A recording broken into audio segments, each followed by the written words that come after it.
Okay, ladies and gents, we live. Welcome back to yet another Asian robot video. The people's champ is here with something else for you. Now, you might hear a little bit of like a bubbling sound in the background, like a little bit of the ASMR sound. Okay, I put that on just because there's some weird construction work going on around my apartment, and I'm gonna drown it out with that, so that way at least you got something nice to listen to in the background, other than the sound of my voice. Now, today we're going to be talking about a build made by my homie Lewis. Alright. We call it the OSHA violation because it's not safe at all.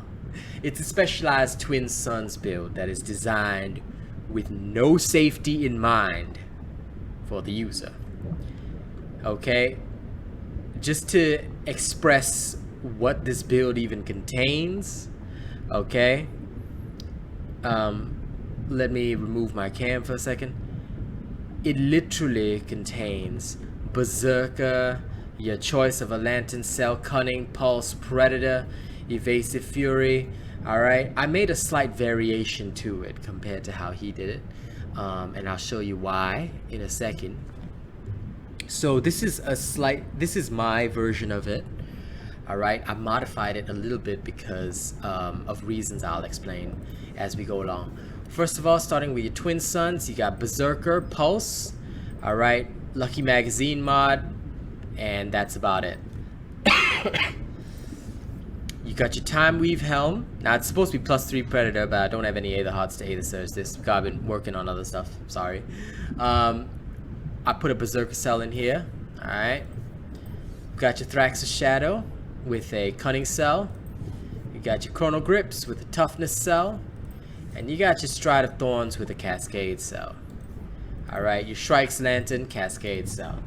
As always, my builds always favor a lot of Cascade. And again, I'll explain why.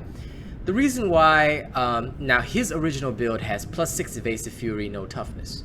That leaves you with 800 hit points. And it's okay up till you're dealing with like the big 5-star monsters and everything. Sometimes that one shot's gonna get you killed, so even if you even if you just proc the Cascade buffs and just heal off the green, it's not enough, because you see, Toughness reduces the effect of Berserker, number one, so this will give you 950 hit points, which is more of a buffer, especially at the late game stage, and you get 15% increased healing from all sources. This is actually quite major.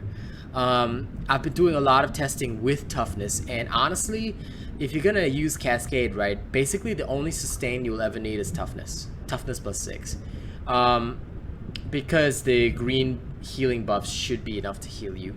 In all honesty, it's more than enough.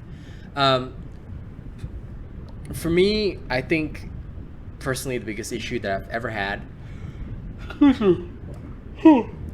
is the simple fact that 500 max health is usually what I went for, and plus 50% increased healing. But to show you Lewis's original build, which I think is fair, he used the Malkurion's Grasp here, as well as the Chrono Treads here, and this one is where the Pulse cell came in, so that was there. And then what he had here was that this one would be like another Evasive Fury. Alright, and up here you would have your second Lantern cell. So this was Lewis's original build. I modified it a little bit to take this down to the Chrono Grips, so I could put in one more defensive cell, which was the Toughness, and then I added the Stride of Thorns for the alternate Lantern cell, so that you would still have the customizability, and then I put the Pulse cell in here instead because that just made more sense. This way you still have, like, now this one, basically your crits are going to be dealing 95% additional damage with both Cunning and Pulse +6. You would have Berserker and Predator to boost your raw damage to unbelievable extents. You still have Evasive Fury. Now you are losing out on the 7.5% attack speed, but you can easily counteract that by like going half and half on the Cascade Cunning. It's up to you. Cascade Conduit, if you really desperately want that extra and every lantern tap, that could happen. But honestly, I find that this this is +6 Berserker, +6 Cascade, +6 Cunning, +6 Pulse, plus technically it's supposed to be +6 Predator, but again, no way the hearts. God damn it. +3 Evasive Fury, +3 Toughness works well enough. Okay, because the +15% healing, to me, honestly, is so fucking key to my survival at higher levels that I cannot do without it. Again, if you want to play super sweaty, you could take this out and get the extra Evasive Fury, like I showed you in the modification. And that would be Lewis's original build. But the reason why I modified it, again, is because after fighting Chronivore, with this build, it did fantastic damage. You know, no problem. You know, we saw it live on stream, but I had major survivability issues.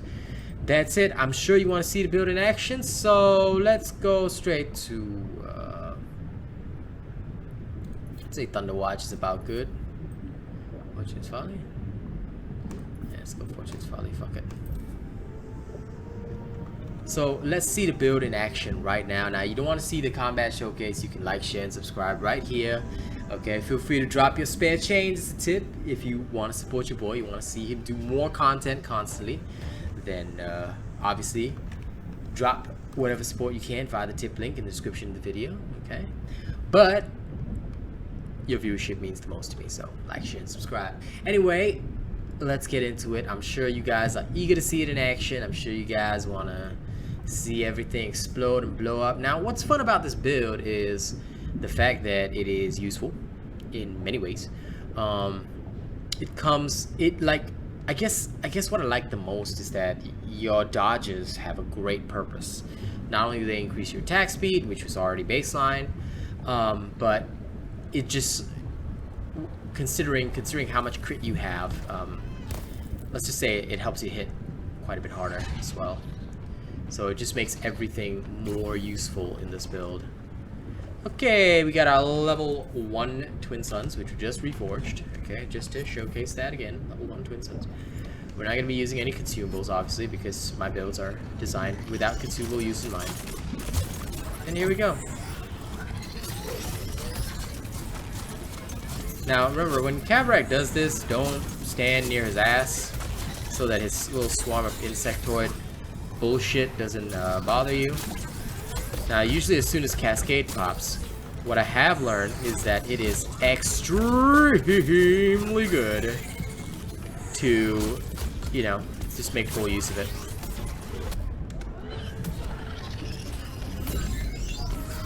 Now, again, this is where the fun begins. Because I think that for me, a lot of the issues that I faced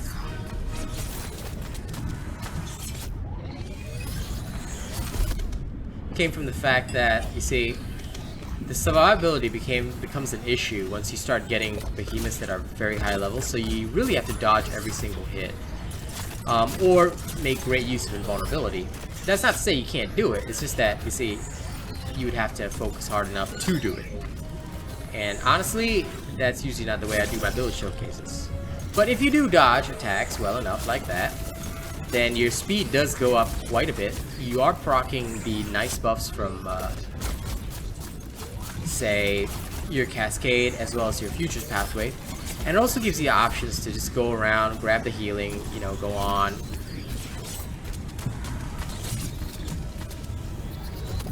But I personally would just take full advantage of this. Like, again, you'll notice that your damage, like, as long as you don't take the hit, sorry about that. I had to take a hit for, like, educational purposes.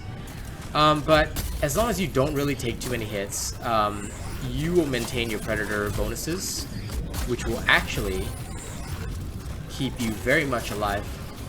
Again, it hasn't actually taken me too long to take down this Cavrak, by the way. This is 11 levels higher than me. But I'm going to show you a more reasonable task after this one, because I'm pretty sure you guys don't want to see consistent death happening just from taking on things like literally 10 levels higher. Okay. So damage-wise, this is pretty fucking strong.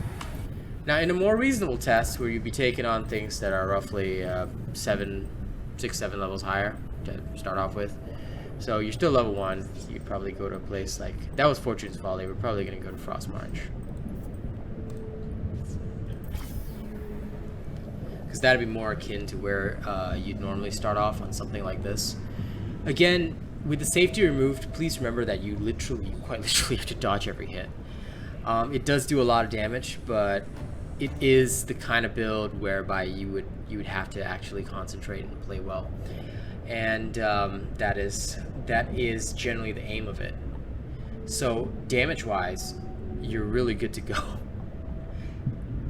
But playstyle wise, this is where you actually have to match up to the build itself and understand where it's coming from. I mean, if you practice with it, it's honestly not an issue, because technically speaking, to trigger all your bonuses, you want to be dodging everything in the first place. Okay, we've got a little scar in here, but again, with the additional toughness, I find that you do have a lot of extra leeway. Can, in fact, to an extent, make you overconfident.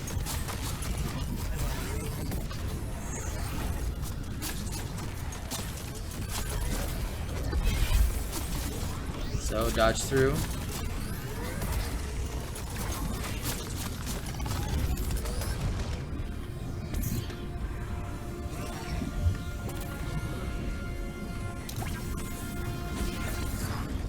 Again, I would usually do something like that, dodge through. Even if I'm invulnerable, I will dodge through.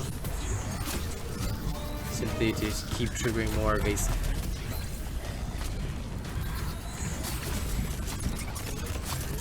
Again, as long as you're not taking any damage, not taking a single bit of damage, you can make full use of that Predator bonus. If you want to run circles around your opponent, you can. Again, it's a very powerful scenario, I'd say. I use the word powerful because to me, that's what it is. Now, you may take some accidental damage, but there's really nothing you can do about that.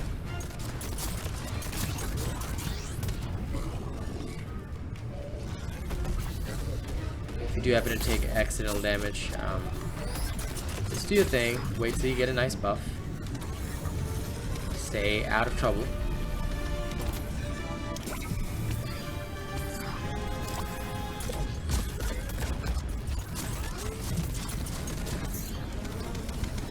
You'll notice you can do a good amount of regeneration just by being around.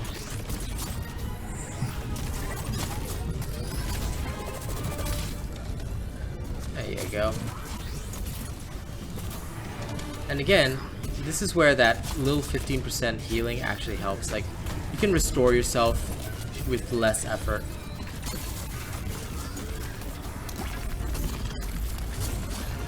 And again, if you actually play properly, i.e. sweaty, and not take a single hit, things relatively die. English. Things die relatively quickly. Things relatively die. Wow. This is how my mornings are, ladies and gents. It's my life now. There you go. Easy peasy. So again, it's up to you how you want to play it, but things do not offer much threat to you as long as you play this build properly. Again, it has its strengths, and it's up to you which version you want to use. You want to use my version with a little bit of extra toughness to keep yourself alive, or you want to use Lewis's original version with all safeties removed. Alright, again, it's not a problem. You can just do whatever you want to do. So ladies and gents, thank you very much for watching this. Hope you enjoyed the OSHA violation. People's Champ out. Don't forget to like, share, and subscribe. You got spare change, drop it via the tip link in the description video. I'ma see you all in the next one. I'm gonna go record a special Chrono Chainblade build now.